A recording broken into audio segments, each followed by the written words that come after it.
from the break. We are ready to kick things off. Taken now. We need a new host. Applications being taken now. Predictions. Yeah, let's get back to the topic. Now that we're forced to, I feel like we kind of have to. He's so happy about that too. He's so happy he caught us off guard. Kind of have to. I'll stick with my prediction, by the way. I think Turkey's gonna run away with it in the next game at the very least. But after that, I'm gonna have to form a new prediction. I'll see how things look when we head into the last two games of the day. That's why I said things are really gonna get interesting, and where these two teams, especially at the very top, unless anything changes now in match number 4 of the game day. We'll have to kind of focus on each other mid-round as well. Yeah. It's not only going to be about their points, it's going to be about the points of each other. And we saw it in the first couple of games as well. Even today, even when it wasn't really necessary, these two teams were focusing on each other. Yeah. As soon as Ukraine, Yaz was the perfect example, as soon as Ukraine realized Turkey was just outside, game plan has changed. Yeah. Significantly. 100%, and they're not fighting against the rest of the lobby anymore. They're fighting each other here. They are battling it out for who wins the World Esports Championship. Wicked sunglasses, by the way. Oh, shout out. Nuts. Big man. Yeah. In the back row there. Yeah, like I said, it's essentially a fight for the top. It's a 1 versus 1 when you look at teams Ukraine and Turkey, and so far, slight advantage for Turkey here today. They have been able to keep the gap at least, and it is 3 more games. A lot of things can happen, but they are in the pole position right now. Ukraine, though, they've said it themselves, they'd rather be chasing, and they will be chasing until the last game. Yeah, I mean, Old Boy and his squad, they've got the experience to chase as well. It's not a problem for them going into these last 3 games knowing that there's a bit of a gap. I mean, they came out the door swinging today, and that was a gap before that as well, right? We had like 17 points or something that you know, some of these teams had to catch up on these top spots. In Ukraine, once again, the experience just shows they have no problem doing that. And it's just going to come down to who's really going to pick that chance that they will be given in one of these next 3 rounds and convert it. Yeah, right? It's ultimately so very often what it comes down to in PUBG Mobile when we head into this straight head-to-head fight in the last couple of matches. I'm interested to see if Morocco can pull something out of the bag as well. We've been missing these guys. I've said it before, very sympathetic players, incredible individuals as well. So far as a team, they just haven't really clicked in this tournament, but it's not too late to potentially grab yourselves a spot on the leaderboard to grab some money as well. It's 130 US, 130,000. 130 would be a little bit, yeah, would be definitely not up there. That's not what's going on, yeah? 130,000 US dollars. I forgot the 1,000 there for a second. That is up for grabs. 40,000 for the first place alone. Yeah. And you can imagine 40,000 for the first place. That still leaves almost 100K on the line for everyone else to grab themselves a share of that big prize pool that ISF and the World Esports Championship have given this incredible tournament here in Saudi Arabia. So any spot matters on the overall leaderboard. Every single point matters as well. And a team that's been getting a lot of points is a team we should not forget to talk about, Indonesia. They've completely pulled up, right? Mega games in game number 2 and game number 3. Money games. Absolutely stellar performances from them. If they keep up this pace, if they theoretically, right, it's almost impossible. It's almost impossible to continue playing like this. If they do, they would end up in 3rd place here. If they would continue to get the same amount of points. Now, I'm not saying that's happening. That would be mental. That would be the comeback of a lifetime. But they are making big strides. And they've already pushed themselves from what I believe was something like a 10th place before the game started into 6th place now. They're very close to 5th. 4th is in reach. They are making a comeback, and they're making a big one. We should not forget about them. While we focus so much on the top 2 here, we're focusing on who wins the tournament. But there's a lot of teams still working for some of this stuff, huh? Yeah, these guys have been performing as well recently. Today's been a good day for Egypt. They have come into the African Esports Championship as one of the favorites to take it home, and they have given us every reason to think so as well. Yeah. Back in Morocco just 2 months ago, and they've qualified as a result. They are showing it here as well, not to the consistency of a Ukraine and Turkey, but as you said as well, it's always got to be someone that unfortunately drops down a bit. But I think they can be proud as well, and so can every Egyptian out there. They have represented their nation incredibly well. Such an esports heavy nation as well. The Esports Federation back in Egypt, they're investing a lot into you know, startup programs, into coaching stuff, and just supporting esports in general for that country. And it's why it's such a strong esports country as well. Love it. We've had a good taste of the esports culture in Africa and the African Esports Championship, and that was all of the Egypt show for a great majority of it. Morocco, we talked about them as well, right? They were looking good, they were looking impressive. They haven't been able to pull that off here on the more global stage. But I think we are very shortly getting into the game. I see a few fist bumps coming out, the headsets are coming on. Bit of a handshake there on the side of Miramar, a team that also has impressed us oh so much here in this tournament, right? Like, we didn't expect them to come out swinging like this. We didn't expect them to be as consistent and as dominant when it comes to elims. They've really showed off what they can do. They've really popped off on this big stage, and they're now looking to ride that home. Jordan right behind them on the venue, on the stage. And these guys just as much are looking for one big round to close out this tournament. They are yet to find it, partly due to the fact that, and we said this before, partly due to the fact that unfortunately they have just continuously fought time and time again in the early stages of matches. I respect it to some degree, but then at the same time, you unfortunately just can't be one of the favorites anymore going into the finals. So if you do stuff like that, it's going to take away too many rounds to potentially score big points, which these guys are capable of doing. I mean, very often, just last round, even a 2v3, they still give teams plenty of problems to deal with. I want to see more of that, and Jordan will be one of the teams that I want to see another chicken from. I'm saying another, that I want to see a chicken from. Yeah. I feel like almost everybody here has shown us what they can do, what they can pull off when things come to shove. It's really the consistency that just separates all of them. Who can pull out the magic and who can pull it out multiple times a day. As I just realized, I've done a bit of a magic trick. I've even had our host walk through here with a big prediction sign. I haven't even given one of myself. All right. Yeah. I'm going to stop running away from it. I'm going to say Ukraine's on the back foot, but I'm saying they're coming back. You think Ukraine Sticking to my guts. Are they going to win the next round? Is that what you're saying? I'm saying they are coming back in the next 3. Ladies and gentlemen, we'll be having a couple of more minutes before we head into the game. There seems to be a small technical issue. We haven't had one of these in a while. It was bound to happen with 64 players. But we're going to make sure all these players are up to speed, that everything is fine. Everyone, especially for these last 3 games, has an equal chance of doing something big here going into the last 3 rounds. Only 3 more chances, be reminded. We have seen 15 games already. 18 is what it's going to be at the end of the day. And that is all there is. I love it. He's got his lucky charm with him as well. The small, was it a teddy bear? I didn't even catch that. Something like that, yeah. Everything that gives you the confidence, right? Everything that makes you feel comfortable on stage. For some of them, I had one of these as well back then. Okay. Back in my back when I was back in my day when I was still playing video games. It wasn't just as nice as his though. Yeah. That's why he's here and you're not. Fair enough. That's why they're playing and we're talking. Cannot argue with that. Yeah. I'm having the easier job now, just standing up here and looking at all these players. Taking one final breath before we head into these dangerous times. You want to hear a fun fact? When it comes to getting... While we're in a tech today. Yeah, tell me about it. There's a player in this tournament that's got a 3 KD. A 3 KD? A 3 KD. Are you gonna make me guess? Do you want to guess? Yes. You won't get it. Okay, so I won't get it? You won't get it. Okay, so let me put it this way. Is he from Turkey? Nope. Okay, he's not from Turkey. Second place from Turkey. Okay, so it's gonna be someone from Myanmar? Incorrect. Ooh, okay. And he's not from Ukraine, I'm guessing? Correct. Wow, so we have someone with a 3 KD that's not in the top 3 spots? That's nuts. Is he from Indonesia? You're not gonna get it. I'm Stop not guessing. gonna get it, really? Okay, It's tell me about it. He's only played 3 games. He started playing today for Saudi Arabia, and he's picked up 9 frags in those 3 games. Wow. Yes. So, I mean, just reveal the secret at this point. Yeah, it's Kante. Wow. He is far ahead in KD. It's a little unfair because he's only played 3 games. No, we'll take it. The second place is Solus, who's been getting himself 34 elims in 15 games. That is mental, by the way. That is crazy. Yeah, it's crazy.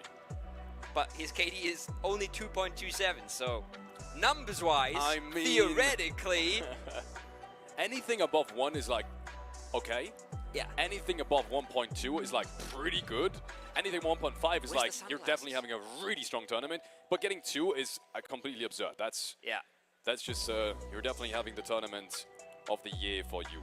So yeah, Soulless is surprising to me. I thought maybe Solkai was going to be up there as well in terms of, or Catch. Honestly, Catch had so. I think the problem with Catch. Let me see some of these things maybe you've got it at hand. Yeah. I feel like Catch is getting so many knocks, but I think so many are being stolen as well. So for me, Catch has always been an impact frag. I feel like he Exactly. always gets fragged in those rough situations as a duo or in tough fights. But numbers-wise, it was always Scarface for the first 2 days. That was clearly ahead of the rest of Turkey.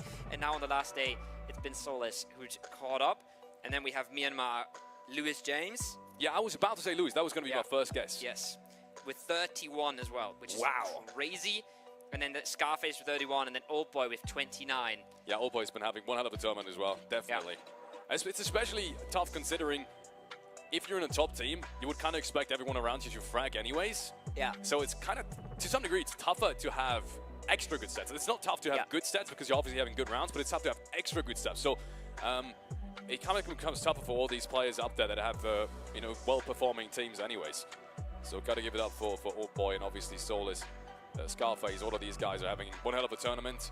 And we said it before, it's, you can just tell these guys are having a blast playing PUBG Mobile right now. It's such a fun game, especially if it works out well. Yeah. It's kind of obvious, but that's just the way it is as a player. If the rounds are going great, you're having a lot of fun, you're having a lot of passion, and you just can't wait to get back to the next game. And so can't we. So can't we. So can't some of the players. I'll say it again, man. If we're on this camera for like an hour, I'm fine. Just watching the players get ready for the games, seeing how they sort of keep themselves entertained, how they keep themselves in a positive mindset. It's nice to watch. And you can tell sometimes, some teams have structures where they joke around with each other. Other teams are in full focus the whole time. Yeah. And other teams have like a guy like Old Boy around there who's kind of leading. He's kind of like talking. He was arguing a second ago. He's starting conversations. Yeah. He's making sure the fist bumps are coming out. He's kind of the leader of the team. He's not the in-game leader. But you can tell he's that man with the experience. He's micromanaging sometimes as well. So he's definitely having a lot of impact. Maybe not macro-wise as much as someone might think, but especially micro-wise, he's having a lot of impact. Making sure everyone's doing the right decisions in the late game. But then again, his team is so experienced as well. They don't really need it all that much anyways. It'd be completely different if he'd had 3 players without international experience, but he doesn't. Right, that's just a matter of fact. I think I've seen some of these phones be in-game already. I think that's exactly what I'm talking about. That means we are going in to the next We're going in! It is halftime here at the World Esports Championship, ladies and gentlemen, hosted by ISF in Riyadh, in the Kingdom of Saudi Arabia. And as you said as well, it's past halftime. That means 3 more chances to find out who's really going to take that one spot. Last Erangel of the tournament, last Erangel of the World Esports Championship is upon us. The plane is southeast to north. Not the worst one we've seen. Will give plenty of teams a fair chance to reach their loot spots, but no military hot drop in this one.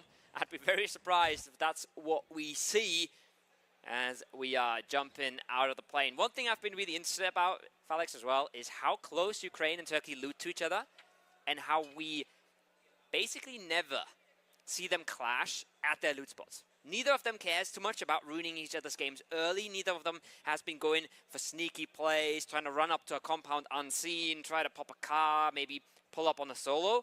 They've been respecting each other very much. They've just played their game, and then they find themselves in the prio positions in Phase 1. They don't really mess around in the loot spot. They make sure they get to the good spots first, and then we start seeing them clash. Blind Path comes in. We'll see who clashes with who. Maybe in the early stages of match number 4 here on this 3rd game day. It's happened in almost every round, unfortunately, that someone was fighting, which is surprising to me. Doesn't always happen in every tournament. Some of these teams are just really too stubborn to give up on the spots that they wanted to play this final off of. And I can understand why as well. It has massive impact. You as a coach especially, as an active coach as well, you tell me all about it. How much does a loot spot really matter? If you've prepared for 1,000 of hours, or at least hundreds of hours, it does matter, doesn't it? It really depends on the team, right? It depends on who you are and how you approach the game. You have some teams here, you can just go based off loot spot and you'll know roughly how a team will approach early games. A team like Turkey or Ukraine, they are loving their early rotations. They love to get prio positions early. That's why they loot center. That's the same thing would be true for a team like Egypt. They want to go fast. They want to know their timings, and they want to know the timings of the teams around them, right? So some of these top teams will even say, I'd rather have a good team looting next to me than a team that I can't predict. If you're a team looting on edge, however, you're a team that likes to go for all drops, doesn't care too much about any central positions. You're a team that likes to go a little bit later on in the match. Then you're relying so much less on your loot spot. You're relying a lot less on who is around you. But it's two different schools of thoughts. It's two different ways to approach the game. And two of our top teams here loot very central on Erangel. We don't know who's going to win this tournament, but I know who's winning the award for best outfits. Just there, I think that's the carry. The next fight is coming up, though, and I was talking about Jordan fighting every single time, and it's not different here in match 4.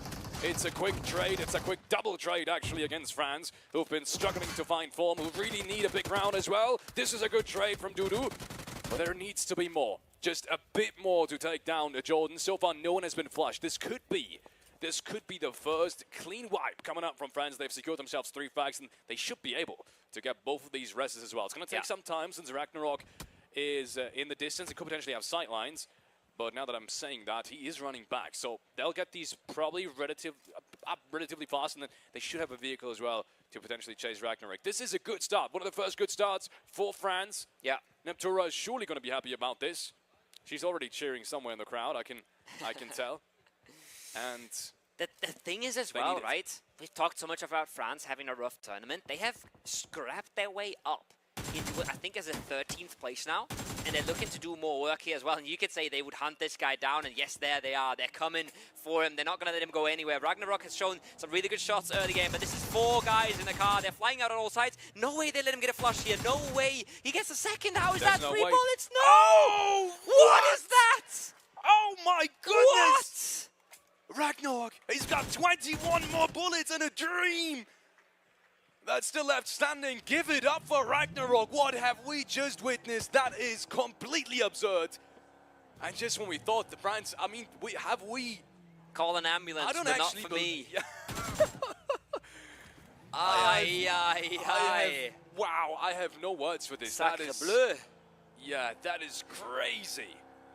And that is not a thing. I mean, the one guy from that lineup he had as well. 3 bullets. You just don't want to meet. He had 3 bullets in the back. He had, what, 10 HP? 15 HP to start that fight off? Maybe. Oh my, that's... Oh, I was about to say I'm so happy how France have turned it around. They had a good last Erangel as well. I think we saw something like a triple nade coming out of 3 that we kind of missed because there was other fights going on.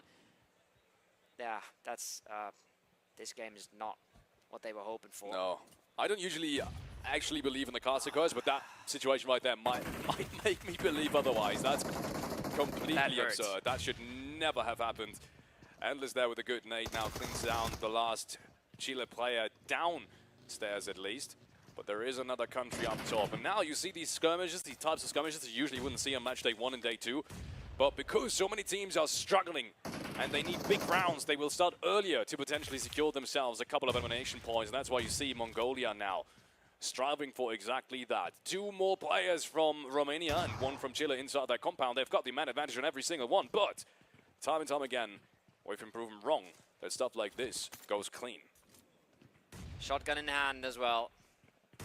This could go all sorts of wrong. Trigger is going to hide this out. He's going to let this fight happen. And it is the trades for Mongolia. They got one of the knocks coming in, but they know. They're well aware. Okay, there's one more player here. They've even spotted him. The nades come on out. Oh, what is that? Chile once again sent packing early. It's really been a day to forget. They've had their chances. They had their games on the past 2 days. Today they cannot get anything going. The worst possible scenario as well. The last day is the one that you memorize the most. The last day is the one that stays in your head the most. And it's really not been theirs. Mongolians on horses. I was about to say that. I was just waiting for it, yeah. The world has seen that before, and it's not gone well for anybody else. So, 5 elims already. And if they do mount up, I'd be scared. An unbelievably beautiful country as well. Definitely on my list of destinations in terms of countries that I still want to see. And yeah, funnily enough, horses now obviously in PUBG Mobile as well. that is the perfect fit for the Mongolians, and they will come out on top on all of these fights in the early stages Turkey, as a result of it. 5 eliminations. Yeah, this isn't fight now that we have to keep our eyes peeled on. Because Miramar has lost. I think they're leaving the third player as well, right? They kind of have to this one. So they're down to a 2-man. Turkey has now done it. They've finally, at least for now, cleanly won that early engagement they've been so desperately waiting for. That should be a second confirm. And thus, the second point being picked up in the early stages. Every point is going to matter. We know that much with how close the leaderboard situation really is. But then again, it's not sealing the deal just yet. Still trying to make the crawl is Zayo, but it is not gonna happen. One early knock and an instant follow-up from the Turkish squad. Against the direct competitor as well. Once again, this is why you're hesitant, right? This is why you're not believing in the Miramar comeback. This is so many things have to go right. One thing goes wrong, and the whole thing is called off. Big points, though, for the Turkish squad, and it is Solus again picking himself up one, aiming for that top fragger spot in the whole tournament. But probably not something they think all too much about. They think about the win. That's all they care about. That's all that Ukraine cares about. And they're setting themselves up nicely here with some early frags, early confidence, warming up, coming into this circle. Very long rotation ahead of Turkey now. Might take things a little bit safer now going into these last 3 matches. We said it's going to change things. Game plan might change for all of these top contenders. And this is an indication of that. Indonesia. This is dangerous for everyone else in this lobby. Judging by what we've witnessed in the last games. Good thing, though, is that's the second player from Indonesia now being taken out. I think everyone else right now is breathing a sigh of relief. Not without picking themselves up 3 frags, though. Yeah, 3 of Morocco. And it's Ukraine who picks up the last. They also pick up 1 knock right there. And then making this one an opportunity for them to fly on in. They've just seen Turkey in the kill feed. They want to do a bit of the same. Do they know about the player proning outside? No, they don't. Kausa is making a stand here behind the car. He does, I think, get naded out, but no, he's still alive and kicking. But his time is short-lived. Ukraine with 4, they strike on back. They will get the res. They will get the reset. And they are in a prime position here to ride this one out. Good position into phase 2. Exactly. No one is close. No one can really third-party them. This is exactly the reason why these guys are at the very top. When they take early fights, they always make sure they have absolutely no one close by to potentially third-party them, and they make sure they have the advantage going into this fight as well. They would have not taken this, and it's been the same in the last round, by the way. They would not have taken this if they wouldn't have had the advantage going into this. So I love it. Once again, really calculated play. Whoever is making these calls, and for a lot of these scenarios, actually, whoever has the best ID, who just makes the calls, right? It's not necessarily the IGL. It's more like, you know, who's really able to take initiative with the information that he's been given on whether or not this is a good play. Yep. And then that play gets made, and that goes to speak.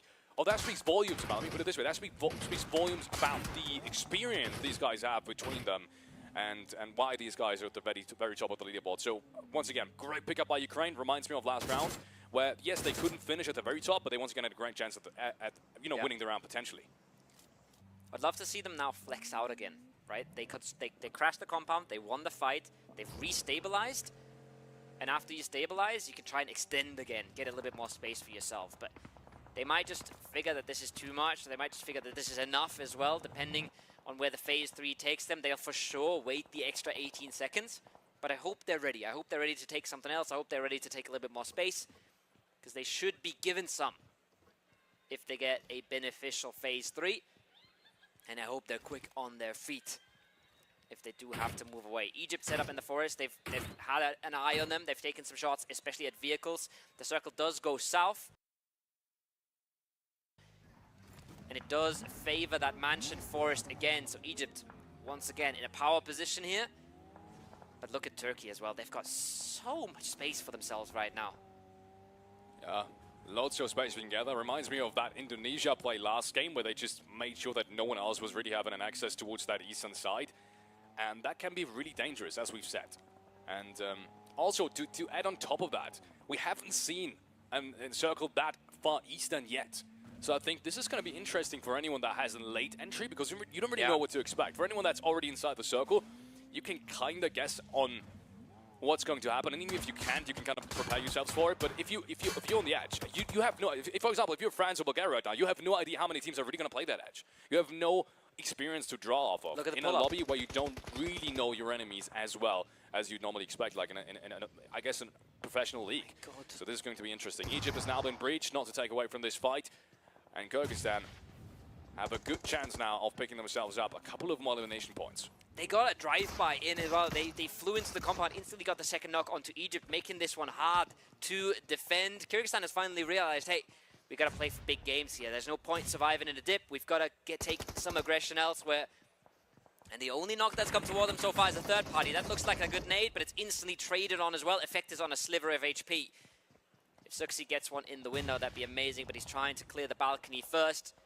Gonna hit the first aid as well, and it's a full reset potentially coming out. Effect still has to find that first aid, but he's trying to find a safe spot first. As now the reses come through, they're up to full numbers. And there might be a time here very soon where Suxi falls away from it. You can see he's already looking to eye that up, but you can see instantly Kyrgyzstan already building up the angles, already trying to go for the punish.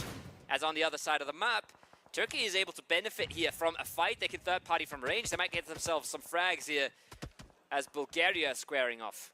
Yeah, this is why I said this edge was so perfect for Turkey at the moment. So many teams have to enter this. So many teams don't know what to expect.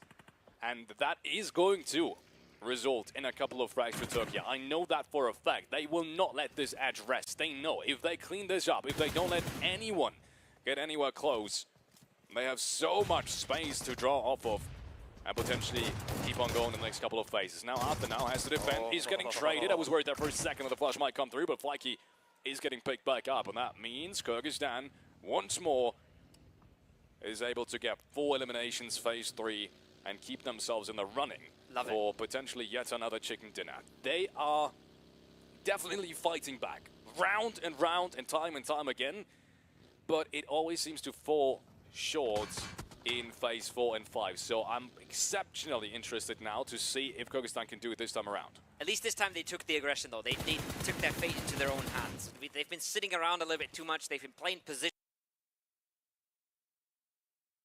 a little bit too much, and then they end up in a late game where one of the top teams has just way too much space to deal with them and just completely annihilates them. So good to see them take some aggression and figure out what fight they want to take and take it into their own hands, take it proactively. Brazil coming in on that northern side. They got to sort of push out Ukraine out of positions here if they want to make their way on in. They still have a France solo behind them in the blue as well. They don't know about that at all.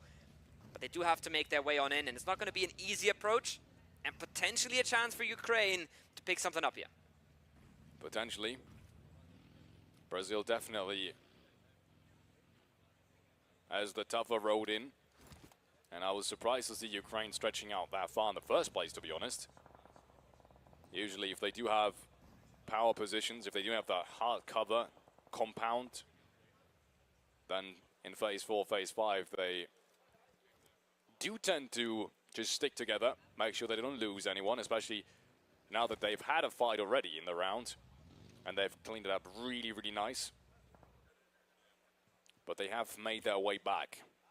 And thus, as we said, it's going to be Brazil that's on the moving end of things, that will have to make some form of play, some kind of attack on anyone on that northern edge. It's going to be tough, I'm not going to lie. It's going to be really, really tough. Making that happen as a 3-man, yes, you've got the cast, but that's just about the only thing you've got going for you.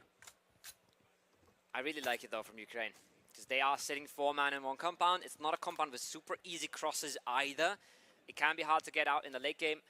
So I love that they're sort of trying to be a little bit more aggressive, try and keep more space for themselves, maybe pick up a few free points, right? If only one of the Brazil players pulls up into that compound, I think Ukraine just close the net and get rid of him as soon as they can. But Brazil plays it safe, plays it smart, stick together and stay alive that way. France solo is found, 3 elims and a disaster right after is all she wrote for that round. The VSS on an extremely long range. Maybe not the gun of choice, but it is what Mongolia has to work with in this one. And there's Turkey. You said they're not going to let this edge rest, and they are about to pick up Just one more Elim. Oh, he turns away just at the wrong time, but he still has a good idea about Supra. Yeah, and Supra has to step into the open, and just like that, it's going to be one more point. I say that, a few bullets are missed, a little bit of time has to be invested. And it is actually Solkai who steals it away. This is not weird. The Scarface where it's relatable for the viewers in chat here. This is a big fight, though. Ukraine has made the push now into Brazil. It hasn't been relatable so far, but yeah, I definitely fault you there, Scarface. That was very untypical for you. Ukraine, on the other hand, starting to activate as well. Both of these top teams have found themselves a couple of frags to start things off and to slowly but surely get into late game. Both of them have set themselves up as well. I'd argue Turkey is in a way better position, though. And I've said this from phase 2 onwards. I mean, Turkey was never going to let anyone alive there on that edge, and they have done so successfully, whereas Ukraine definitely has the tougher entry. Next circle shift is going to decide a lot. 4 seconds until we might have a pretty good idea on how tough it's really going to be. Look at the teams around Ukraine at the moment. It's actually centering around Jordan now, who found themselves a shack with a solo player left standing. Brazil has to make a move onto Pakistan. Or they will potentially be sandwiched between Ukraine and Kyrgyzstan, and both have to move out as well. This is a tough zone on the west-hand side, but it also gives you a lot of opportunity for potential eliminations. Exactly. This is a fighting zone. This is a fighting forest right now. However, on the other side of the map, we see Turkey quite literally the favorites to win this round, right? So they can wait for all this fighting to happen. They don't have to get involved. If Ukraine so much as loses one member, that's going to be a massive advantage for them. You can see Kyrgyzstan pulling up as well. Brazil just trying to lay it out in the middle, just trying to go for early entries, maybe figuring out how to weaken the teams around them so they can actually survive. Not an easy task for them, but plenty of sneaky positions that they can try and grab. This is a powder keg, and the lint has been lit. As we see Ukraine moving on closer, Kyrgyzstan trying to figure out where they want to play, and this is going to explode at some point. But I think I might have just seen Ukraine reposition to the north. That would be massive if they can pull this off. It really would be. I'll have to take a look at the next couple of minutes on how tough it's really going to be. I said it before, I don't think it's an easy edge, but it's an edge that at least gives you some amount of playability. That's not always a given in phase 5. And the sidelines are relatively good in terms of third-party potential against them. That is nuts! So Ukraine made that move around, and Turkey has now found them, but it's a trade. I think it's a 2-1 trade in favor of Turkey. And just there, Tolika goes down once and for all. Leaves Turkey alive with 4 players. I think one of them, once again, is knocked, but he should be up any second. There he goes again, Soles. And just as I say that, Scarface fights Old Boy. This is not a good outlook for Ukraine at the moment. Slovik is sitting in the middle shack, but I think he doesn't know there's already a player in there. I don't see him go to any other position. So we might see Ukraine completely go out here in a second. Old Boy falls from range. I don't know where the last member has made his position in. Jordan still has the shack in the middle, I believe. A solo player from Jordan is still controlling that. So Ukraine living on borrowed time. They tried to make the move to the north. They realized the forest is too much for them to fight, but they weren't ready for how much space Turkey has on that northern edge, how much space they've worked for as well. And now it's an absolutely immense task for Slovik to try and get any sort of point he can. Yes, he's in placements. Yes, he's in the circle, but he's got so many teams around him, so many players that will get sidelines at some point. And he's got a full Turkish squad that is just looking to take dominance in this game. That's exactly what's happening. Couple of shots towards 7, but I think he's just about safe behind that buggy that he's parked. And I'm more interested to see where that last Ukraine player has now made its way to. As you said, it looked like he was just sending it straight through, but I don't see him anywhere near the center. So I guess for us, we'll just have to wait and see. Kyrgyzstan, one player's been taken down. They've made a big effort now to stay alive in that forest area, and it's been working out perfectly. It's what Egypt would have loved in the last round. Unfortunately, it shifted back towards the west-hand side. Otherwise, they would have been in a similar position last game. And Kyrgyzstan now trying to put that to use, and they have 8 eliminations going into these last couple of phases, ladies and gentlemen. It is 3 more games. This is one of them to decide who's really got a chance at not only the $130,000 prize pool, but at the very top spots of the World Esports Championship. Who can crown himself and his country? That's even bigger than anything. Arguably even bigger than the prize pool. Who can crown his country? Who can be the representative to be able to tell the whole world we've got the best PUBG Mobile players. And I guess we're going to find out in the next couple of games. It's another knock coming out. It's a headshot. Puts down 7. And this is a really tough one for Brazil because 7 is surely going to go down as a result of it. And now Kyrgyzstan uses that knock as an option to spread out even further towards that western side. Saudi Arabia in the kill feed, knocking down Turkey, getting themselves a knock onto Pakistan as well. They're not staying quiet in this. They're making moves. They're trying to be aggressive. But how much can they really do against Turkey on that hillside? How much can they really make work here? 7 finally taken out. Kante knocked as well. This is Nox coming in the wrong side. Slovik finds 1, finds the flush as well onto Mongolia, but he has 3 more Mongolians on the southern side to worry about. Both teams are in fights, but Ukraine goes out in 8th. 4 elims, or 5 elims is all she wrote for them. Turkey has already picked up 4, and Turkey is looking to make that 8 here in the next few seconds. Look at them unleashing Scarface now, not missing any of those. And they want to clean up that northern edge. They want to clean up all of their fights. And they might even go win the game from here, Felix. Yeah, I think it's highly likely at this point, but let's not get ahead of ourselves. It's 9 elimination for Kyrgyzstan, and they have a pretty good spot to work with as well. While Turkey is in the midst of fighting Saudi Arabia and hasn't cleared that edge, I think it becomes very likely that Kyrgyzstan could do the same for them. And there it goes. Good nade coming in from Solkay, though. Clears out that edge, and I think that's Saudi done and dusted. That's them out of the running as well. And a couple of more eliminations being secured by Turkey. 1 more nade now. Kyrgyzstan, I told you, they have to do the same exact thing, but Pakistan realizes them. Look at how aggressive they go. This is a perfect entry. 1-2, just like that, but it's a good trade once more. And suddenly, with the help of Laiki and his teammate, Nord, they clean up that edge too. And it's 13 eliminations for them as well. This is 2 big teams once more. This time around, not Indonesia though. Not Indonesia though, that picks up the majority of the points that are available. I love the play. Jumping onto the rock, gives himself the high ground, finds the angle. No time wasted, no doubt in his mind, right? Not passive at all. Literally gets the knock, instantly jumps onto the rock, gets himself the seconds. Keeps his team in it, because if this would have taken a little bit longer, they would have been in trouble. Circle is about to shift, and they're about to have to make another move. So they're happy that they've got the reset through, that they got the first states off, because they will have to make another move here very, very soon. They might have to go for the shack. They might have to even go for a third party. But whatever fight they take, they could open the door for Turkey, right? If Kyrgyzstan is the team that tries to take out Mongolia here, this game is all but open for Turkey from the take. And now this circle is telling us Kyrgyzstan is the one to move. That's a big knock, though. That at least buys them some time here for Mongolia. They're outnumbered, and they are outpositioned. But at least they're alleviating the pressure a little bit. I wanted to see Kyrgyzstan take another win. I've told everyone, and everything else would have been crazy. Going out of this tournament with not another big round, that's just not like that. That's just not like the players we have representing that nation. They're so incredibly strong. There's a reason these guys are the reigning champions. Yes, maybe winning this tournament is not going to be in the cards anymore, but even finishing top 3, top 4 is going to be massive. Not only prize pool, we said it before, representing your nation. There's so many fans in the chat.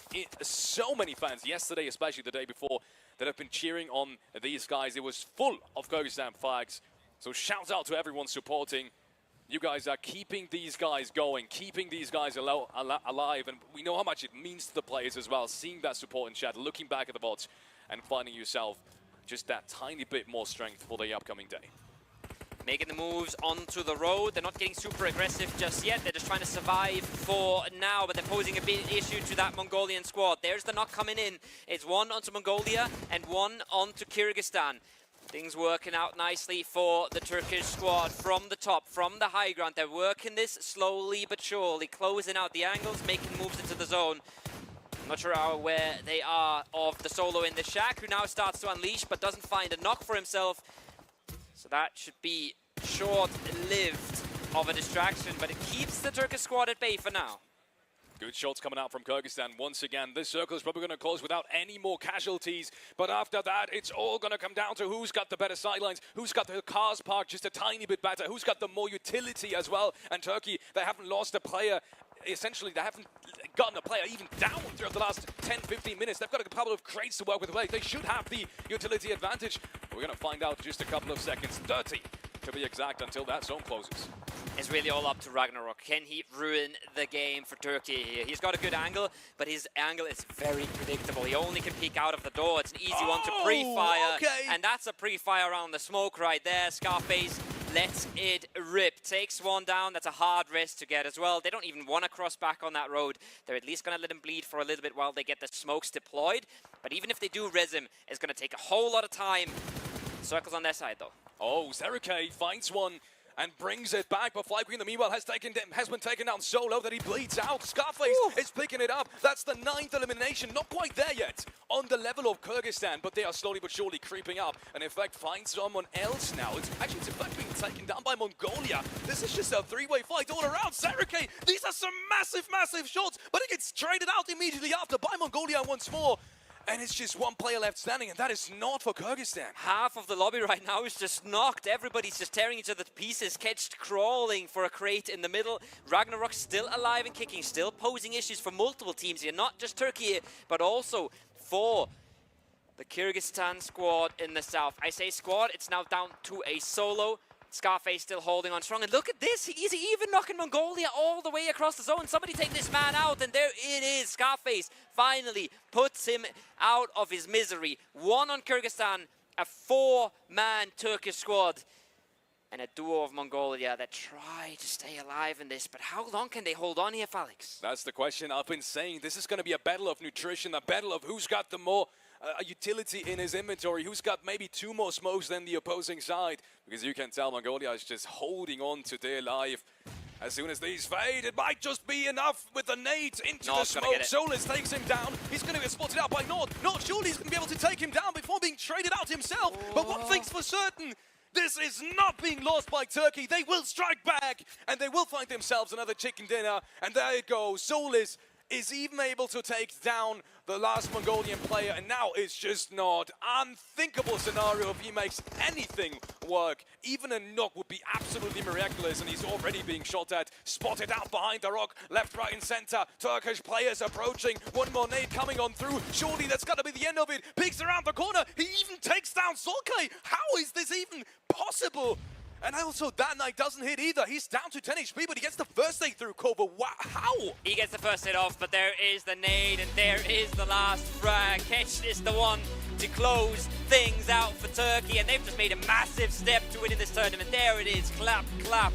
Easy pickings for the Turkish squad there in the end. But I say in the end, they were in control this entire match, Felix. They were never in doubt. Unbelievable scenes. Kyrgyzstan falling short once more. It's heartbreaking for them. If that zone would have shifted any other way, if it would have gone west once more, that entire circle would have been completely different. I mean, we gave Turkey the advantage as soon as we saw how far east it was, as soon as they cleared out that edge cleanly. But still, man, I would have loved to see Kyrgyzstan up there once more. It would have kept it more interesting on the overall leaderboard as well now, because Ukraine didn't have that big of a round as we wanted it to be. They had a pretty tough edge. We said, maybe they can do it, but only because they have been the favorites so far. That doesn't negate the fact that that is just a tough edge to play off of. So many teams around you. Yes, it's the Forest. Yes, that kind of makes it fair to some degree. Third party is going to be tough, but either way, you have to still fight 2-3 teams to make it out alive. And they don't do that. They go for the winning play, right? They don't want to fight for a few scraps in the Forest. They want to find an edge that they can win the game off of.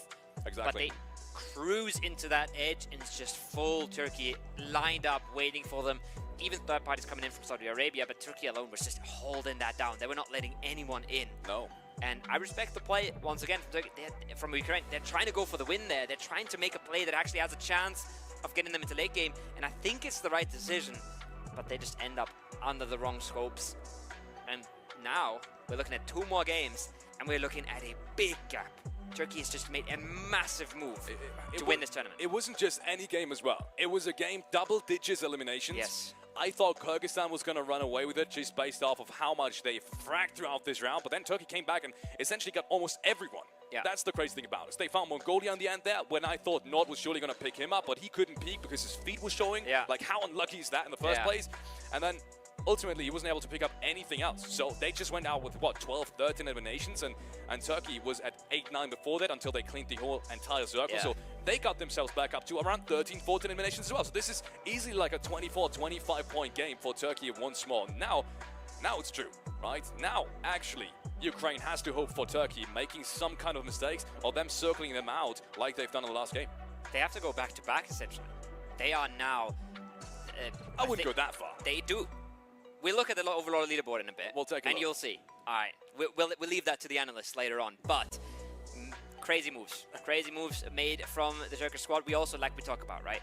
Myanmar falling short. They were some of the hopes we were hoping for. Indonesia not keeping up the pace. Yep. They fall short here. That is something we expect to see. Nobody should be able to be this consistent. Nobody should be able to be this crazy as Turkey is. But it is Kyrgyzstan who makes a stand. Proactive gameplay. Aggressive moves coming out of them. You love to see it, but the big story for me here is what Turkey has been able to pull off. I mean, it has to. I don't think there's anything else but Turkey that we have to talk about right now. Ladies and gentlemen, that is exactly what we're doing back on this stage. It is Solkay, ready for an interview. Well, we are here right now with Turkey. Mabruk, congratulations. So, first of all, how do you feel? Çok iyi hissediyoruz, çok mutluyuz. İnşallah böyle devam eder ve mutluluğumuzu devam ettiririz. We are very happy and proud to be in this position right now for this match, and we're looking for more for the next two matches. Okay, so now everybody's been noticing your performance and you know how you are like collecting all the points and making a comeback and pretty much seeing the Turkish flag pretty much coming in with a chicken winner. So, what are your expectations for the next few maps coming up right now? İki maç daha var. Onun hakkında ne düşünüyorsun? Çok hayranlarınız var. Onlar insanlar da heyecanlı sizin için. İş daha bitmedi. İki maçımız daha var. İki maçımızda güzel bir şekilde puanlarımızı alıp farkla şampiyon olmak istiyoruz. Ve Türkiye'deki tüm fanlarımıza kucak dolu sevgiler diyoruz. Destekleriniz için çok teşekkürler. We have two more matches, and we are so excited to make Turkey proud of us. And the result will be soon as the match that we would like to be. Looking forward, the entire world is right now looking forward to see what's going to happen in the coming matches. So, for you, to the people of Turkey, what do you want to say right now? Türkiye'deki insanlara ne diyorsun? Hepsine tekrardan çok teşekkür etmek istiyorum. İnşallah bu kupayı ülkemize getirip hepinizi gururlandırmak istiyoruz. Türkiye'deki the fans, our fans in Turkey, we will make you proud of us, and we will be champion for this coming ISF. Thank you. Let's see what's going to happen pretty much with all the pride taking place right here at the WEC 24 ISF. Well, I'm feeling it right now. I'm feeling the confidence and pretty much being humble about it. Well, let's see what's going to happen coming up next right here. And back to you, you amazing talents. Thank you very much, Bara. And now we finally see Turkey striking again. I mean, the consistency has been ridiculous. 9 out of the past 10 games in top 5. A chicken dinner with 14 eliminations. They managed to get 70 elims in 10 games, an average of 7 per game. We said this before at the beginning of the day. Now, Ukraine is starting to feel the pressure, boys and girls. So this is the segment where chaos starts to ensue on the battlefield because Turkey is getting far ahead now, DK. Well, they're getting ahead, but of course the pressure is going to be up to on the shoulders, as you said, of Ukraine to see if they can play that catch-up game. But we were talking about the consistency, right? You were asking what does Turkey or Ukraine need to do to maintain their positions. Said they're going to have to focus on keeping that consistency going, and that is exactly what we've been seeing come through. But now for the Ukraine, they're going to have to try and ramp it up that extra little bit, right? Try and take it as far as they possibly can. And I mean, just looking at how they kind of played their way through that, aside from the insanity that we just had in that quick little bit of a replay that we'll get back into later on, of course, Ukraine, right? They also just brought such a bit of aggression moving through here. We did see quite a few of those eliminations also finding their way on in. In fact, also they were able to secure themselves 5 eliminations, but comparing that to the 13 that we had come through from Turkey, it's looking pretty tough. It is. It really is, and now Ukraine has to. I mean, you either hope that Turkey gets eliminated early on in one of the next games, or you kind of have to do it yourself. And then doing that kind of risks you losing second place, but what's it worth to you? Do you care that much about second place, or do you just want to go for it all and try and gun for first place?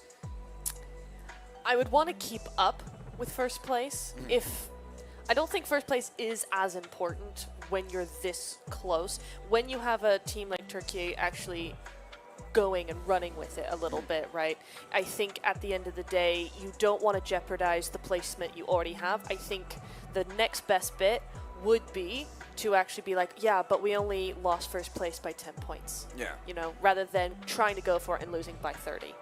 I think really that's at some point. I think they're gonna go for it. I think they're gonna try and drop as fast as they can and try to take down Turkey. And yes, I see you, DK. I see you. You know, I'm gonna give the bell to Nep though this time. All right, fine. Ding, ding, ding, bell! There we go. Another 1,000 damage game that we've seen so far. And honestly, credits to Turkey. This is something that we've been discussing since before the competition started. It's like, what are the teams that we're going to be looking out for? And Turkey was a topic of conversation for a while, but not to this extent. Like, I know they have a lot of years of experience under their belt and synergy, and just the communication is on point, but that is an insane performance to see on this stage. And now all they have to do is just play it cool, calm, and collected for the last two games, and Soulless and the squad of Turkey has been doing exactly that. 1,028 damage, 6 knocks, 6 limbs.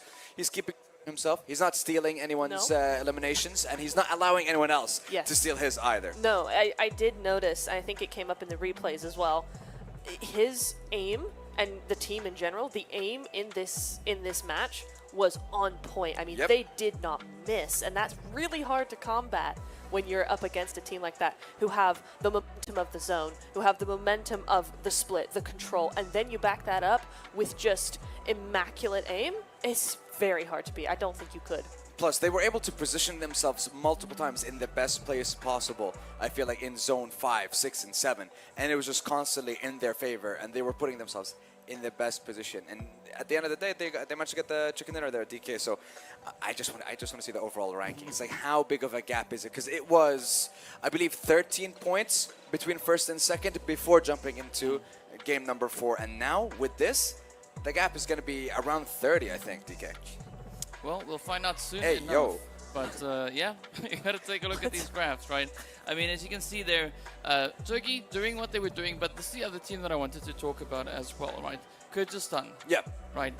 They didn't necessarily have the best start coming into the later stages of the game. As we can see, they were able to find a bucket load of eliminations and then some. Yeah. Right. But they started all the way over towards the western front, rotated up in the blue zone, not ahead, not with, but a little bit of a late rotation starting to make their way in. By that point, Turkey had already been just, obliterating the opposition ahead of them, right? So they did clear out that center zone, but looking at Kyrgyzstan, they were clearing up that southern rotation, right? They were picking up all the other teams that the squad from Turkey was not being able to find just yet. So a very interesting play coming through from both teams, of course, also then finishing on 13 eliminations each. And I think this is where we see a little bit of that resurgence play come through from Kyrgyzstan from last year. Yeah. Right, we said day 3, they amped it up again.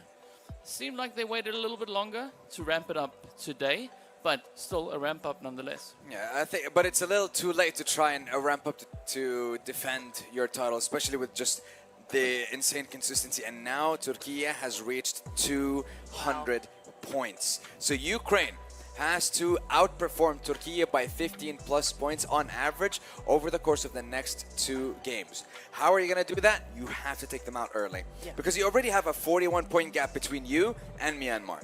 So I want to say, realistically, there's no fear of you losing that second place spot. So you have to go for it all, I believe. And it starts for, I'm not asking for like a hot drop, but you have to find a way to, I think, to cut off their rotations maybe. Or what are other things that they could do now? No, I was thinking the same thing. I was thinking, you have to kind of figure out what's the closest point of rotation for you both and go, oh no, we've gone a little too far over. Oh look, there they are. And just kind of take them out. It got to be that way.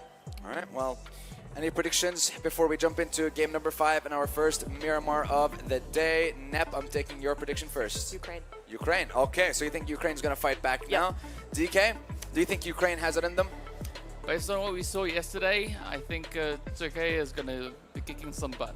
All right, well, personally, I am going to save the teams for my prediction because I know just how bad my caster curse can Can't do be. the no comment. Yes, I can. No, you Watch can't. me. Oh No my comment. God. And now we're going to be jumping over to the casters in a few short moments now. You know what? I'll go for... I've been liking Brazil, so I'm just going to stick to them one more time. Or Myanmar, one of these two. But, boys and girls, it is time for game number 5. Alex, Kowo, take it away. And don't forget, start us off with your predictions. Thank you so much, Sandstorm. What an introduction. And he's all about these predictions, honestly. We're more than just predictions, aren't we? But You know- we were just the best of them. That's why they keep asking us. Fair enough. Fair enough. What can you say? Very true. Also very true. We're not going to talk about our predictions again. Like we Months did before the tournament. this tournament started, right? Yeah. Ukraine, Turkey. I'm just saying, you know, we kind of seem to know what we're talking about, don't we? Either way, heading into the last game, it's 30 points difference. To keep you guys at home up to speed, it's 30 points that Ukraine has to catch up on. And, man, I hate to say it, but at this point, it's doable, but it's unlikely. Yeah. That's just how the situation like the desk is. said, you take them out early, you play a big game yourself. If you don't win the game, right? If you're getting second place, that's still 10 elims you have to get, right? To close that gap per game. So mega games have to come out from Ukraine here. We've seen them do it before. We'll see if they can do it again. We will be waiting with bated breath. But don't forget as well, when we watch that overall leaderboard, Myanmar was always clearly the third team. They are now absolutely in striking distance of Saudi Arabia and Brazil, who can both still fight for third here. So there's a lot going on in this game that is not just Ukraine and Turkey. And like I said before, third place is double the prize pool of a fourth place, right? You're doubling your money from 7 to 14K. That's pretty big. That's a nice chunk of cash to be taken home for a lot of these players, for a lot of these teams. So don't forget about Brazil, don't forget about Saudi Arabia or Myanmar in this game either. Lots to unpack, lots of chances for these squads. And we are starting off the final matches of the day. Miramar, show us what you got. It's going to be the deciding game. If Ukraine strikes back, if they have a big game, it's going to be possible in the next one. If they haven't, Turkey might just, or rather, if they increase the distance, put it that way, if they increase the distance with this game, it's not going to be possible mathematically. So for everyone's suspense, for everyone's sake, we want to see Ukraine now with a big, big game. Obviously, you do, especially with your prediction. It's not about me, it's about them. It is. They want to win this tournament. $40,000. I think it's 28,000 on second place, so you kind of miss out on $12,000. This is not to be underestimated how much money that is. And that's what they're playing for in these last two matches. We are heading into Miramar, and that also means it's the usual stuff. It's the usual hot jobs. Of course, it's Jordan. Who else would it be? I don't think we've not seen a hot job or a contest, rather, in any of these games today. Maybe except Sanhok, but even Sanhok is relatively contested now that they've stretched so far towards the northern side. We talked about this. It hasn't been the case in the very first Sanhok game on day one. Now it's kind of come to a point that other teams realize this, and even on Sanhok, I think they lost a play in the very first phase. So not even Sanhok is safe at this point anymore. Jordan just loves fighting first phase. It's a surprise to me that these guys are not at the bottom of the scoreboards, not all the way down there at least. They do have the skill. They have the individuals to pull that back. Ragnarok in that last game. Yeah. Absolute massive performance from him, especially when you look at how much damage he dealt. He didn't actually come away with a ton of frags there, but still a huge, huge resurgence from him, making that game so hard for everyone else. Now, they're going to look to single out a player. They're training up the stairs here together. Not a single bit of space in between them, but they got to keep this clean. The util is ready from Bulgaria. They are looking to punish this as soon as they can here from the outside. Notorious already cooking that one up. He's been spotted by Lath. They're going to trade nades. Who throws it better? It's looking good for Lath. But it bounces a little too far. And I don't think they've dealt with the player in their building just yet. But there's a knock onto Notorious. So that's one of the outside guys on his feet. He was caught out of position there. He was spotted out really, really early. And unfortunately for him, that means getting naded out. I'm surprised Jordan even had nades. That must have been almost my the only God. 2 nades they had. Oh, that's a frag, and that's first blood against Ukraine, ladies and gentlemen. This is the fight that might just decide the tournament. Ukraine has lost a player to none other than Sulkai. And he's picked himself up the first elimination in this game against direct competition on the overall leaderboard. Lathe will do the same, just on a smaller scale in terms of what that frag really means. Miracle's gonna get that flash, and Sulkai takes down Old Boy as well, flushes him through. And I'd love to see if that was what Turkey was thinking of doing anyways. Making sure they weaken them as much as possible with a 30 points difference. That is perfect. That's a good decision right there. Every player you take out means less and less chance for them to have a double-digit game. And this is exactly what they're doing. 2 players now have been traded. Havlik has brought things back. Scarface is down. Slonic low HP, but he might be brought back up to 75 any second now. And it becomes likely. It becomes likely, but this is 30 points difference. Ukraine needs to stay alive at least as 2. If they don't win this, if they don't win this, it's over. Yes, if they don't win this fight, even if they do, that's the point. They've already been weakened. This is perfect play by Turkey. They're realizing that if they just fight against Ukraine early on in both of these games and take out at least 1 player, it's going to be possible. Lonic somehow makes it across. How is that even possible? That is a crazy move. He might just not have meds. That's why they're so desperate for this. They want to strike while the iron's still hot. They want to strike while there's no players on the ground, but that's easy for Ketch. No HP on Slavic at all. Havlik is making the push as well, but what can you do at this point? 1v2 for him. No HP to deal with. He's got the car, but any sort of bullet would instantly close him out here. It's not looking good for Ukraine. And it's Turkey who take matters into their own hands. They might have just decided the tournament here. They might have just decided the tournament, ladies and gentlemen. That is crazy, and I'd love to see how that whole fight started. There might have been some mind games in place. I don't think this is a coincidence right now. I think this is perfectly played by Turkey and Ukraine at the same time. Both needed this fight. Both needed these isolated 4-on-4s. And if we replay this, maybe Ukraine is going to be able to take these guys out, and then they have a perfect game in front of them, because they needed Turkey to have a weak game as well. And it doesn't even stop there. Easy's being taken out as well. I don't necessarily understand this push from the Saudi now. They have entirely different enemies, but apparently they want to get into this one. But all they did is lose a player up until this point, and it's not going to get easier from here on out. They see a weakened team, they try to third party, but it goes all sorts of wrong. Kante falls to his own vehicle, that's massive as well. That slows them down so much. And like you said, Easy instantly taken out. Ketch plays that to perfection. He realizes the angle he has, uses it, goes for the instant flush, and then slows things down. Once he's secured the point, not before that. He doesn't let them get the res. He confirms it instantly. Now they're building up more angles. Nawaf from the distance might make that a little tricky. But Turkey has already just claimed 1 more Elim, making this a more one-sided opportunity. The longer they play, the more time you give them, the more they will work you. And they've shown us to great effect what they can do. What a fight for them. It literally might have just won the tournament. Unbelievable. Right there and then. We gotta watch the map string back. We gotta watch the map string back. Who decided on that 4-on-4? But I think, as I said, I can't blame either team. It would make absolute sense in the grand scheme of things for any team to engage the other one. It's just crazy that both of these teams landed so close to each other and decided on the fight as well. But that the first couple of frags were being picked up by Sulkai is gotta give him some form of bonus for the MVP at the end of the tournament. Really, really big frags coming out from him. 5 Elims, still strong. And if they get a couple of more points, even mathematically, that's what I was talking about. It's going to be almost impossible for Ukraine to catch up.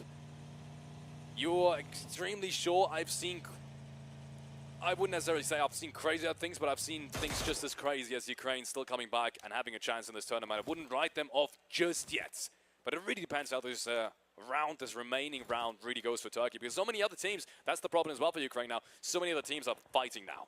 They need these points. They're desperate for it. They want to get into isolated fights early, not be at the mercy of the zone. And as soon as that happens, that means less players alive. That means less teams alive. Placement points are easier to get. And third partying becomes easier as well.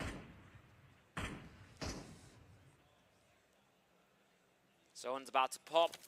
Oh my, what a shift. That's big for Brazil. Big news for them. They've been a team that struggles with these rotations. Now they don't have to. Now they are in one of the best spots in phase 2. They can do what they do best, which is fight their way into late games. Saudi Arabia, they were trying to grasp the opportunity at hand, and they were instantly punished by catch there on the angle, instantly knocked down to 3 players, instantly had to get away from that fight. As we see Myanmar as well. Those are 3 teams I will keep my eyes on, fighting for 3rd place in the World Esports Championship. And then there's just a ton of players in this lobby that are grasping every single placement they could get, every single point they could get. Push themselves a little bit further up that leaderboard, 2 more chances. There's a lot you can do in 2 games. Indonesia has shown that earlier. But imagine just being Ukraine right now. Having to sit on that stage. Unbelievable. And watch the entirety of this game out. It's so cruel. Yeah, I don't know if there's anything worse than this right now. They've given it all. And I'm not the... And if they have to watch Turkey now get a couple of more points, get up to double digits, then at that point they realize themselves it is get the biggest round anyone's ever had here in the ISF World Esports Championship history, or go home in 2nd place. But that's also the good part. They have nothing to lose. They're sure as hell not going to lose that 2nd place. That's the one good thing going into the next game that they have going for them. Nothing can really take it away. But they also need to take down Turkey again. So I think Turkey, and now the worst thing they could do next game is fight them again. Now they've already won the crucial fight, right? The first one. The second one they don't need anymore. They don't need. They can just hide, drop somewhere else. Ukraine, on the other hand, they need to drop on Turkey in the next game, otherwise no chance. They need to clear them 4-all and get like 15, 20 more points depending on how this game goes. Ragnarok, let's focus on this game for now, not get ahead of ourselves, is being taken down by Suke. Interesting angle. I wouldn't have expected that angle either, to be honest. Mongolia way out of position usually, but it's an off angle that really works in his favor. And just like that, they will secure themselves that side of the city. You can really tell some of these teams are getting antsy. They're looking for points, and Ragnarok there, he sees a few players to his north, instantly runs up below them, tries to go for an angle, tries to go for a cheeky pick. Caught out of position, his team's not there to help him. Players are looking for every chance they can get.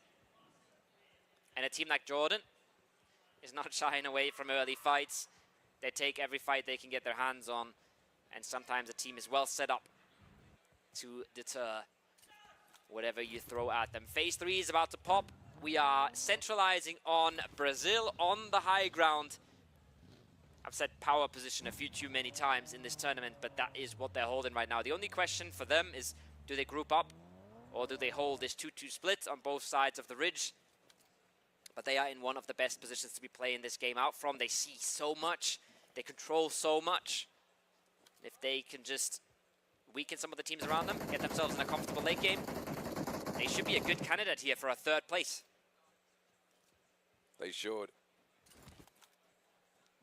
Myanmar, they've got it in their hands now. It's going to come down to the very last 2 games. Match number 5 that we're in right now is the second to last game. Be reminded, 18 games in total will be played before the ISF World Esports Championship. Only for PUBG has ended. That's the thing as well. If you're interested in other esports titles, it is far from over. This 10-day event, which is crazy by the way, it's a 10-day event, keeps on giving. It's just different titles then. But your favorite country, your home country, that most likely is, might still compete in different titles. So be reminded, if you're a fan of your country, check around for the other titles, check out ISF on the socials. They'll keep you up to speed on who's playing and which countries are participating. Look at this though. Saudi Arabia has been caught out. They lost another member in transition. Now they're almost down to 1. And Egypt wants to close this. Egypt once again smelling blood in the water. They love getting these early frags. They love getting these early engagements. Not as crazy as maybe a Jordan likes to take them, but they like to take them controlled, calculated. And they will look for this. Kante, he's got to get his heels up. Nawaf as well on the lower ground. Both very isolated. The only real hope for them is that the high ground cover Pakistan has provides a bit of support, provides a deterrence for Egypt to cross all too quickly. But it's a matter of time, I think, until they make that play, make that aggression, and try to take that 4v2. You don't get a whole lot better fights than a 4v2 in a compound that you control. Couple of shots traded back and forth. Saudi Arabia up there as well, which is why this fight matters so much. They're not allowed to be taken out just yet. A couple of more points would already be great to keep the comeback alive in the upcoming round. In the very last round. But yeah, looking at the overall leaderboard once more, it's not surprising so many teams have lost a player already. We said going into these last games, especially all these teams second part of the leaderboard that have only to win, nothing to lose when it comes to the prize money spots. But they will play more aggressive. Now Saudi's being pushed. Egypt, very close around the corner again, might just run himself in to get traded, but he doesn't even get taken down. Nawaf, headshot to his face with the S12K is going to be enough to put him on the floor. And he's going to attack again in the next round. This round is over, and it's just one teammate left standing here as Egypt looks to take the third frag of this round as well. It's Kante up there. You said 3 KD. Yeah. I don't think he's got enough frags so far. I'm pretty sure he hasn't. Yeah. So if he wants to keep that alive, Egypt has to be careful. That would be a nice Egypt start. has to be careful, not him. Oh, but Egypt has to be careful because they're going back into their old compound, or at least they wanted to for a second here.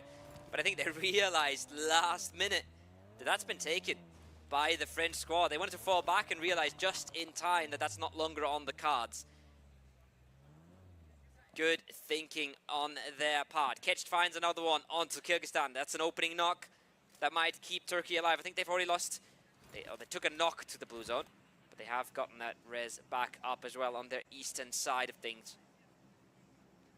As we are watching with bated breath what Egypt can do with this, what Turkey can do with this. Seric is cooking up an 8 already. He's heard that car land, and he's looking to do something with it. Trying to get away, but it is Soulless that gets caught. It is Turkey, a little disjointed, and they do lose members here. 5 elims, 4 of them was the squad that matters the most. And now we just have Ketch sending it somewhere center, trying to survive, trying to scrap out a few more points in a lower ground dip maybe. A tractor in the field maybe. Not sure where he's going to end up. Shouldn't be playing a big game, but you never know with these guys, Felix. Yeah, you just never ever do. It's like one of the biggest things that this roster is going for them. They are unpredictable to some degree. And now Ketch is being caught on rotation once and for all. He's being taken out. It's 5 points. So that's 4 additional points now for Turkey on top of the 30 they've already gotten. So let's think about this realistically, what needs to happen in the next game and take that point away from the analysts once more because we've got the time. It's about 15 to 20. No, it's more than. They need more than 20 frags and a win, yes. Ukraine next round. Yes. Technically 24. Possible. We've seen crazier things from Indonesia come out of nowhere. But it's going to be really, really tough. They need Turkey out as the very first team. It's a 24 at least. 24 kill win. We want to keep the dream alive. We want to believe. I'm not believing. I want to, but my brain is telling me no. As we move further on into the round. Egypt still hasn't cleared Kante. They're still being hesitant because of the angle Pakistan is holding from the top. They will have to at some point because they want to move up that hillside. So, yes, they can wait around. And yes, an opportunity might arise. But I would love to see them take this a little bit more into their own hands. As we see Myanmar on the other side. That's a lot of nades flying towards Kyrgyzstan. That's 2 big teams as well. Absolutely. Well, more nade being thrown across. That's the 3rd one in total that hasn't hit its target. But it's more damage being dished out by Myanmar. And Kyrgyzstan slowly but surely has to think about how to approach this. I think there's only one way this goes, and that's the direct fight with Myanmar. This is going to decide a lot, ladies and gentlemen. Molotov comes in, barely touches his feet, but he needs to push because of it. He can't turn back, and that's effect. Grabbing himself on quick entry. Saruke to top things off, but it is one trade at the very least for Myanmar. That's Godspeed from up top. He's got the back of his teammates, just not fast enough, unfortunately. Lewis has been taken down before that, and Size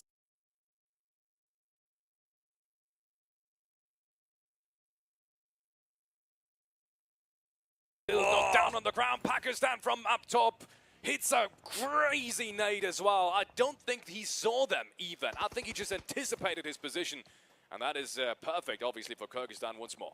And they already wanted to fall away from that. They were already in the car, leaving the scene. But then they find that opening, and they're like, oh, maybe we do get a little interested in this. Maybe we do close out our edge here. And that might be the chance that Egypt's been waiting for this whole time, waiting below Pakistan, waiting for them to get busy. Chile on the other side, they're in an absolute mess of a fight versus Romania here. It's an absolute battle on the outskirts, but that is Marnet out, and that is Myanmar eliminated in 12. The door is wide open for anybody to catch this up. Simple is making a stand here for Chile. But how much longer can he hold on? They're flooding over the ridgeline. The DBS comes out. He gets himself another one. One more to deal with. Can he do it? No! Oh. It's Romania that closes it out in the end. An absolute bloodbath on the south side. Man, that would have been a 1v4. That would have been a 1v4. One of the first ones we've seen at the grand final here at the ISF World Esports Championship, live from Riyadh. But it wasn't meant to be. I definitely would have given it to him, if I'm being honest. That looked like he was going to do it as well, but the M4 finally superior to the DBS in that singled out firefight towards that southeastern side of things. Indonesia, still strong, looking to grab themselves one more big round. 2 dinners is what they've achieved today. Quite in contrast to the last 2 days. We've talked about this extensively. It's been a turnaround, the biggest turnaround of the tournament.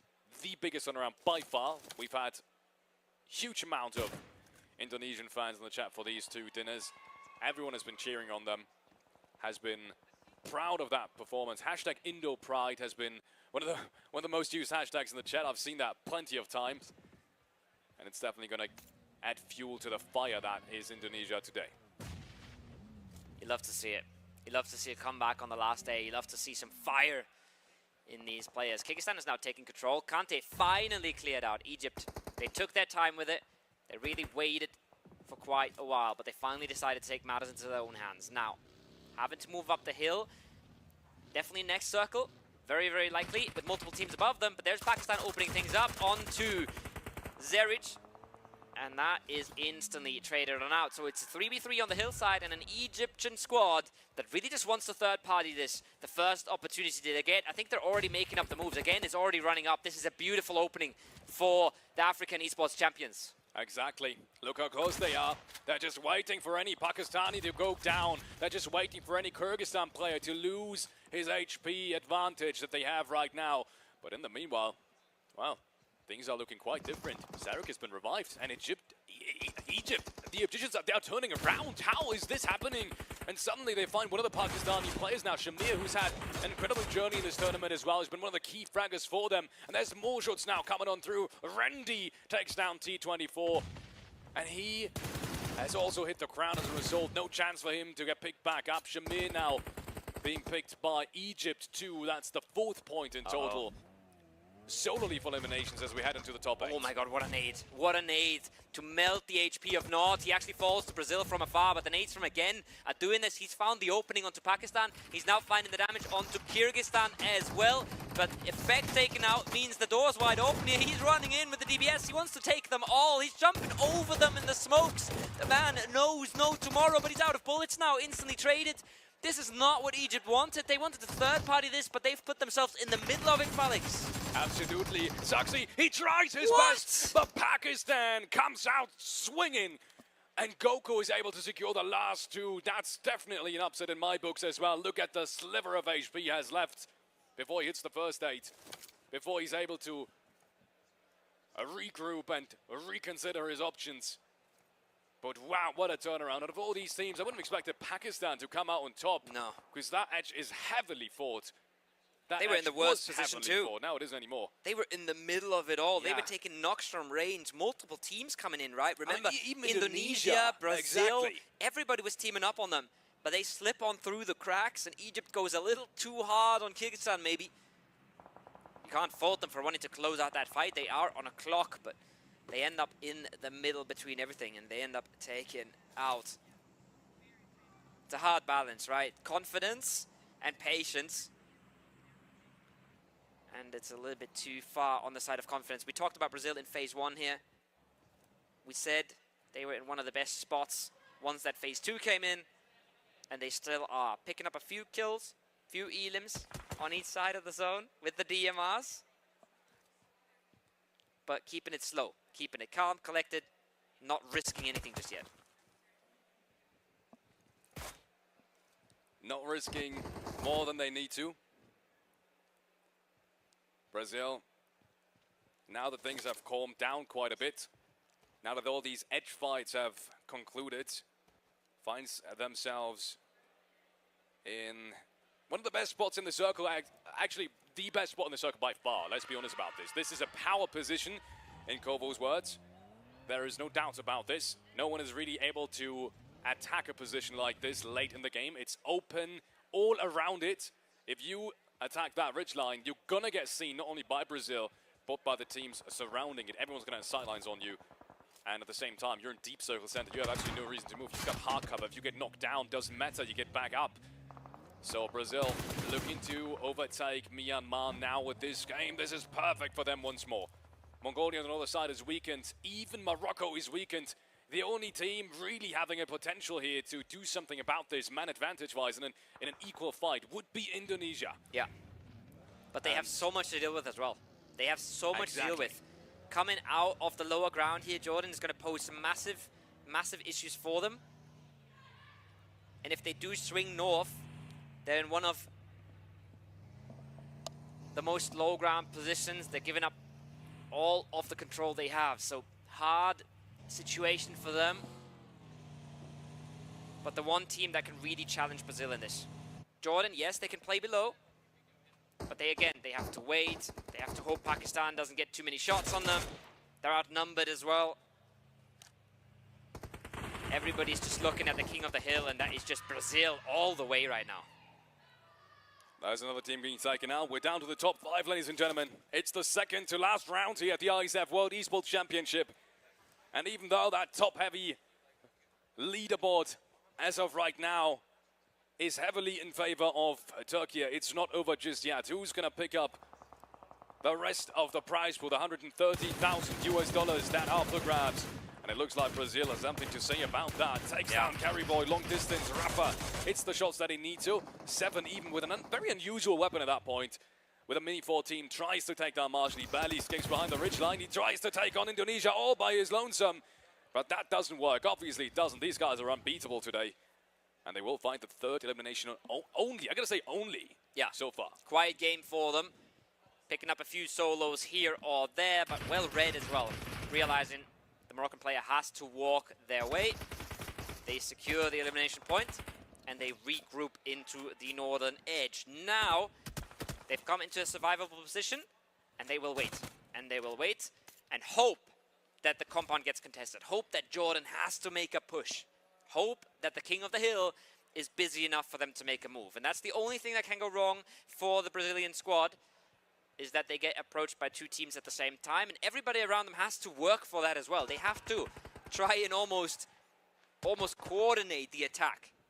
Because if you're going in alone, if you're letting them pick you apart, your chances aren't looking good, and the only thing you can really hope for is them running out of ammo. Exactly. Oh my god, the nades. Wow, oh my, Oh! What is this, Brazil? 1, 2, 3, 4 nades. Nothing hits the target. That's so surprising to me. That looked so coordinated. That looked perfect. That's textbook play. That's how you want to do it. You immediately take 1 or 2 knocks, you push out of the compound, you clean them up. But surprisingly enough, nothing hit. That is crazy to me. I look back at this in the board and think, how did that happen? Yeah. Where did the nades go?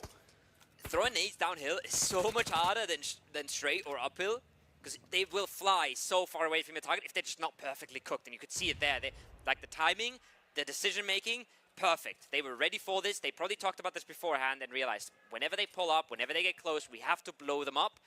But the nades are hard to land, and that will cost them quite a bit, because that was a lot of their utility expanded. And now they're stuck in whatever they didn't want to be. Jordan's made the move. Indonesia's made the move. They're being choked out of this. Exactly, but look, exactly what you said, right? Brazil has used 4 nades. We don't know the exact amount of nades and smokes they have left, but Indonesia is playing this one so smart. They could easily nade back. Three nades on Excel. I think that's another 4 nades on Rendy. Maybe a couple of more nades on Fazriel. No one is doing it. They know the time to fight is not just yet. They're waiting the next circle out. They're waiting for Jordan having to make a move. They're waiting for Pakistan to get out of this round as well, to get cleaned out as soon as the next phase comes on through. And if that happens, then you use the nades. The only real problem for Indonesia here is the best move for Jordan is never into the compound. The best move is wrap around the ridge to the north, almost every single time. And if then they don't dispose of them very cleanly and very quickly, they might be in trouble themselves, because that would lead them into a fight. And if anyone gets knocked, it's not going to be good. Now, phase 9 is coming on in. The circle's closing its ways. Pakistan, the first one to be out of it. Probably the first player to go down here as well. But any knock he could get would be massive impact on the outcome of this game. There's Life picking him up. 3v4. Who's going to take it? That's the big question. Pakistan gets cleared out. And now the big three in this round, Jordan, Indonesia, and Brazil are fighting for each other. Now the nades are coming on through. Indonesia finally realizes the timing has come, but the zone is definitely in their advantage as well. Not only the utility, and as you said, that move from Jordan is not to the compound. It's actually wrapping that north side around. Yeah, and that is a big, big problem for Indonesia, and it's beautiful for Brazil. Problem with Brazil is they're so exposed on this plateau, right? They can't see down as much as others can see up, and the util is now coming on in. They're pushed into smokes. They're taking some casualties here. It's an absolute bloodbath in the smoke. They're trading each other out. Shotguns come in, but look at Jordan. They're just chilling. They're loving this. It's an absolute disaster all around. Everyone is losing players just now. It's a three-way fight. Brazil is pushing. They're on top of the red line. Nades are coming out. Indonesia out of all of these teams eliminated in third place. And they're jumping across the rocks. And out of all these three teams, it is Jordan coming out on top. And we've been saying it from the start. These guys have the potential to do something massive. They just haven't used the opportunities that they've been given. Fighting in phase 1, half of these games just doesn't win you rounds. This time around, apparently it does. You love to see it. The potential is there. Remember, when I was faulting them a little bit, Ragnarok just overstepping in that phase 1, getting caught out instantly. Doesn't matter. The rest of the squad, they pull it together.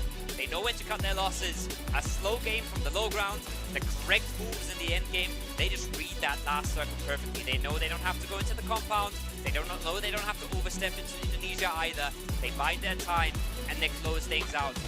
Bigger news for me, though, is a really good game from Brazil that locks them in right now in third place, I'm almost certain, and everybody else is playing catch-up. I think so as well. I think they easily overtake Myanmar with this one. They definitely lock in, the third place. I'm not sure how big that gap is going to be. We'll leave that to the analysts at the desk, but it's got to be probably double digits as well. It's probably going to be double digits. Regardless, it's going to be a lot of teams still playing for this. There's a lot of teams still playing for that third place, but Saudi Arabia are really quiet in this one. Caught out early, caught out again in the breach on the compound towards Egypt. I think they actually got away with 0 points this game. Yeah. So that's big, big news. And then a lot of teams that were further down the leaderboard didn't make any big moves either. So the only one that really makes a move here is Jordan. Once again, we talked about them, right? It's how crazy they've been playing these early games, and how they're still up there, and I believe it was 9th place or 7th place before this game, somewhere around that mark. Yep. That is actually mental, and they've shown us once again why that's the case, because they've got everything it takes. They really just got to iron out that early game. Yeah, I mean, we've been saying it a million times, and I'm so glad that these guys are not leaving this tournament without getting a chicken dinner, because that would have been heartbreaking, right? Qualifying here, not necessarily qualifying, actually that's the first one, right? They didn't qualify. They backfilled the team. Bahrain unfortunately couldn't make it, so Jordan replaced them, which is a strong contender. Like, don't get me wrong, which is a super strong contender, so I'm not surprised they're performing here. But then coming into this and just sitting around for half of these games, because you fight early, you lose players, things don't go your way, you continuously hot job. That El Pozo fight has happened every single round almost, and even though you get ahead of Bulgaria on half of these times, it still means a quarter of the games are just gone, and maybe another quarter of the games you start with maybe 3 players. So your chances of picking up rounds just slim down to exactly the scenarios we see. And if you don't win these, then it's done. 18 games go past like this. We can't ignore what's happening on the top of the leaderboard, though. We can't ignore that Turkey might have just sealed the deal. We will have to talk about that again, especially once we come into the last game. Yeah. But we'll let our analysts break that apart. One more Miramar is what we have left in the tank here, right? One more Miramar and one more interview for you guys before we head into the last game. It is Jordan up on the stage. And now I'm here, ladies and gentlemen, with Miracle from Team Jordan. أول شيء نقول مبروك وألف مبروك for this chicken winner. فشنو إحساسك? And what is your feeling right now? والله أخيرا يعني بعد ما حاولنا كثير وما قدرنا بس الحمد لله اجت على الجيم قبل الأخير وإن شاء الله الجيم الأخير كمان. Inshallah, alhamdulillah. So the answer was pretty much finally we made it. Our flag is there and we made it here in this match and hopefully we're gonna make it for the coming match. So for now for the next question. الحين في آخر زون شلون قدرتوا تضبطون وضعكم وتفوزون؟ في البداية كان معنا 4 كيلات فايت حضن مع بلغاريا وبعدها تفنش منا لاجيل راجناروك فحاولنا نلعب سيف أكثر عشان نحاول نجيب وينر وهذا اللي صار. لعبنا واخر 4 كيلات جت بالين زون يعني. So pretty much asking what happened in the last zones. Had 4 kills with Bulgaria. They lost 1 team member, but then they contained themselves to keep it safe and consistent in the last zone. So now for the last question taking place right here. شنو استعدادك للماتش الجاي والأخير؟ ها ايش بتسوون الحين؟ اكيد هالوينر ان شاء الله بيعطينا دافع انه نحاول نجيب وينر اخر جيم كمان او نقدم فيه شيء يرضي الشعب الاردني يعني. Inshallah. So pretty much for the next one, they're gonna prepare and hopefully gonna go for a win. And of course, with us we're here, as we can see, the prince himself right here from the Jordanian Federation for Esports. And of course, to the last thing here, what do you want to say? وشو انت حاب تقول للشعب الأردني؟ اول شيء اعذرونا على الكسور وان شاء الله القادم افضل. Inshallah. Well, ladies and gentlemen, this is Umar, a miracle from Team Jordan right here taking place. And now, guys, let's make it happen. One more map. Let's go. One more map.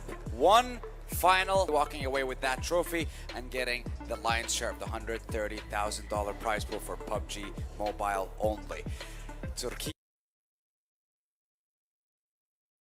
and Ukraine, that has got to be the first analyst desk, because what happened at the start, before we even got into the game, boys and girls, we asked what should be the game plan for Ukraine, and DK, like we talked about it off air, but like I want to hear it out. What happened? Ukraine had to make a move and they did, but I think it just all fell apart. I mean, the idea was to be consistent. Yep. They looked to go the opposite and they went, let's change things up. Right, normally we see them move all the way down to Minas del Valle, especially on the map of the lovely Miramar itself. But today they decided for something else. Came match number 5. They decided to drop in between the side of Saudi Arabia and Turkey. Right, now that would have been fine, I think, under normal circumstances. But Turkey being Turkey, Yeah. they spotted out a bit of movement. Yeah. They spotted additional team, and they're like, something's up. No, absolutely. I mean, when you jump out of the plane, typically you can kind of see teams jumping out around.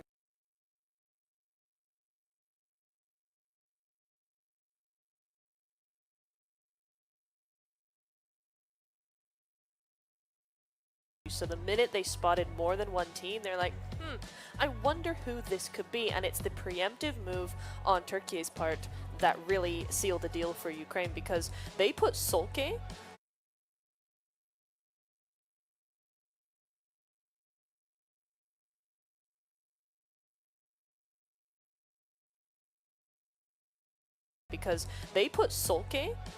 right on the path of Ukraine's push, because they knew where they were going to be coming from. They knew what path they were most likely to take. They put Solke there as a scout slash watchdog, and then they just obliterated them, and it worked so well. So really, Turkey put the final nail in the coffin there.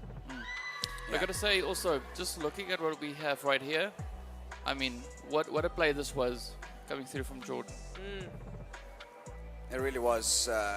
It was quite something for them to actually get themselves to the very last stage. And I feel like the whole team was motivated after the performance that we saw from Ragnarok, specifically on game number 4 today in the last Erangel, because 3 members from Jordan got knocked out instantly. Then it was a 1v4.